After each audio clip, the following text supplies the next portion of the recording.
Hi friends, అందరికీ welcome back to my channel. ఈరోజు వీడియోలో నార్మల్ రైస్తో ఇంట్లో ఉన్న వెజిటేబుల్స్తోనే ఈజీగా బిర్యానీ అయితే ప్రిపేర్ చేశానండి.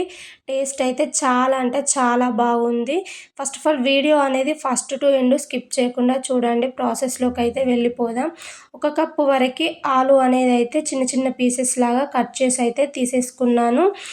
అదే కప్పు 1 కప్తోనైతే బఠానీ అనేది అయితే ఒక 50% ఉడికించి అయితే తీసుకున్నాను.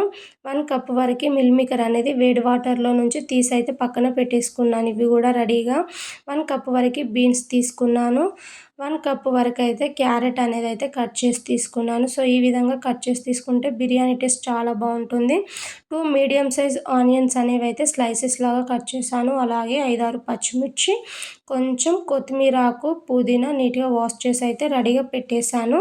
ఇప్పుడు స్టవ్ పైన గిన్నెను పెట్టుకొని అయితే ఆయిల్ యాడ్ చేసుకోవాలి. ఆయిల్ అనేది కొంచెం ఎక్కువ వేస్తేనే బాగుంటుందండి. ఆయిల్ మంచిగా వేడైన తర్వాతకి హోల్ బగారా ఇంగ్రీడియంట్స్ యాడ్ చేశాను. అలాగే 1/2 టేబుల్ స్పూన్ వరకు జీలకర్ర, మనం ముందుగా కట్ చేసి పెట్టుకున్న ఆనియన్, పచ్చిమిర్చి, పుదీనాను అయితే యాడ్ చేసుకొని లో ఫ్లేమ్లో ఆనియన్స్ అనేవి కాస్త మెత్తబడేంత వరకు అయితే ఆయిల్లో బాగా ఫ్రై చేసుకోవాలి. సో చూడండి, కాస్త వేగినట్టు అయింది కదా. ఇప్పుడు ఇందులోకి అయితే 1 టేబుల్ స్పూన్ వరకు అల్లం వెల్లుల్లి పేస్ట్ వేసుకొని పచ్చివాసన పోయేంతసేపు అయితే ఆయిల్లో బాగా ఫ్రై చేసుకోవాలి. సో అల్లం కూడా మంచిగా ఫ్రై అయిన తర్వాతకైతే మనం ముందుగా కట్ చేసి పెట్టుకున్న ఆలు, క్యారెట్, బీన్స్ అనేవి అయితే యాడ్ చేసుకుంటున్నాను. ఇవే కాదండి, మీ ఇంట్లో ఇంకా ఏమైనా ఎక్స్ట్రా వెజిటేబుల్స్ ఉన్నా యాడ్ చేసుకోవచ్చు. నా దగ్గర ప్రస్తుతం ఉన్న వాటితో చేస్తున్నాను అన్నమాట. సో ఈ వెజిటేబుల్స్ అన్నిటికీ ఆయిల్ పట్టేలాగా మంచిగా మిక్స్ చేసుకొని మూత పెట్టుకొని అయితే సిమ్లోనే ఉడికించుకోవాలి. సో ఎలాగో అది అవుతుంది కాబట్టి ఇంకో సైడ్ అయితే రైస్కి వాటర్ పెట్టేశాను. సో వాటర్లో హోల్ బగారా ఇంగ్రీడియంట్స్, అలాగే కొంచెం పచ్చిమిర్చి, కొత్తిమీర, కొంచెం ఆయిల్ యాడ్ చేశాను. ఆయిల్ వేస్తే కొంచెం రైస్ అనేది పొడి పొడిలాడుతూ వస్తుంది. 1 టేబుల్ స్పూన్ వరకు అల్లం వెల్లుల్లి పేస్ట్, రుచికి సరిపడినంత సాల్ట్ యాడ్ చేశాను. సో చూడండి, ఆల్రెడీ మనకి కూరగాయల ముక్కలు ఫ్రై అవ్వడం స్టార్ట్ అయింది కాబట్టి మనకి మాడిపోకుండా మధ్యలో మధ్యలో చెక్ చేసుకోవాలండి. సో ఇప్పుడు ఇందులోకి అయితే నేను ఉడికించి పక్కన పెట్టేసిన బఠానీ, అలాగే మిల్ మేకర్ యాడ్ చేశాను. కొంచెం అంతా పుదీనా, కొత్తిమీర, అలాగే టేస్ట్‌కు తగ్గట్టు సాల్ట్, 1/2 టేబుల్ స్పూన్ వరకు పసుపు వేసి అయితే సో ఇవన్నీ కలిసేలాగా ఒకసారి బాగా మిక్స్ చేసుకుంటే సరిపోతుంది. సో మీకు ఇన్ కేస్ ఇక్కడ ఎండు బఠానీ లేదన్న వాళ్ళు పచ్చి బఠానీతోని చేసుకున్న టేస్ట్ చాలా బాగుంటుందండి. సో ఈ విధంగా మిక్స్ చేసుకొని అయితే ఇవన్నీ ఉడికేంతసేపు అయితే మూత పెట్టుకొని అయితే సిమ్లోనే ఉడికిస్తేనే కూరగాయలు అనేవి చక్కగా ఉడికిపోతాయండి. సో చూడండి, ఇక్కడ వాటర్ అనేది మంచిగా మసులుతున్నాయి కదా. సో నేనైతే 1/2 అవర్ ముందే రైస్ నానబెట్టి పక్కన పెట్టేశాను. ఆ రైస్ అయితే ఇందులోకి యాడ్ చేసుకుంటున్నాను.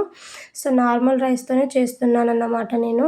సో బాస్మతి రైస్తో చేసుకున్నా చాలా బాగుంటుంది. సో చూడండి, రైస్ అనేది అయితే మనకి 80% ఉడికితే సరిపోతుంది. సో రైస్ అనేది మనకి మెత్తగా కాకుండా కొంచెం పలుకు మీద ఉన్నప్పుడే వంపేసుకోవాలండి, ఎక్స్ట్రా వాటర్ అనేది అయితే. సో వెజిటేబుల్స్ అయితే ఇక్కడ మనకి ఆల్మోస్ట్ ఉడికిపోయినట్టేనండి. ఇప్పుడు ఇందులోకి అయితే మీరు కావాలి అంటే పెరుగు యాడ్ చేయండి. నేను ఇక్కడనైతే పచ్చిమిరపకాయలు అయితే మిక్సీ పట్టి యాడ్ చేసుకుంటున్నాను. వెజ్ బిర్యానీలో పచ్చిమిరపకాయలు మిక్సీ పట్టి యాడ్ చేసిన టేస్ట్ చాలా బాగుంటుందండి. సో ఇప్పుడు ఇందులోకి అయితే 1/2 టేబుల్ స్పూన్ వరకు ధనియాల పౌడర్, 1 టేబుల్ స్పూన్ వరకు కారం, 1/2 టేబుల్ స్పూన్ వరకు గరం మసాలా వేసుకొని ఈ కూరగాయ ముక్కలకి పట్టేలాగా మసాలా మంచిగా మిక్స్ చేసుకుంటే సరిపోతుంది. సో మసాలా వేసినాక సిమ్లో ఉడికించాల్సిన అవసరం లేదు. సో చూడండి, మనకి ఇక్కడ పర్ఫెక్ట్గా మసాలా అనేది మంచిగా కొంచెం ఫ్రై అయినట్టు అవుతుంది కదా. దీనిపైనుంచి అయితే నేను రైస్ అనేది అయితే యాడ్ చేసుకుంటున్నాను అన్నమాట.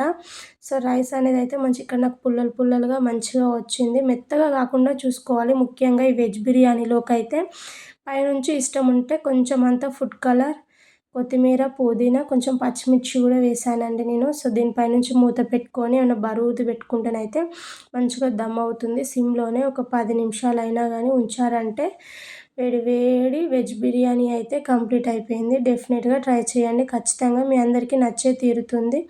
ఐ హోప్ ఈ వీడియో మీ అందరికీ నచ్చిందనే అనుకుంటున్నాను. మా వీడియో కనుక మీకు నచ్చినట్టయితే డూ లైక్, షేర్, కామెంట్, ముఖ్యంగా మన ఛానల్ని సబ్స్క్రైబ్ చేయండి. అలాగే పక్కనే ఉన్న బెల్ ఐకాన్ని యాక్టివేట్ చేసుకోండి. Thank you for watching friends. Bye.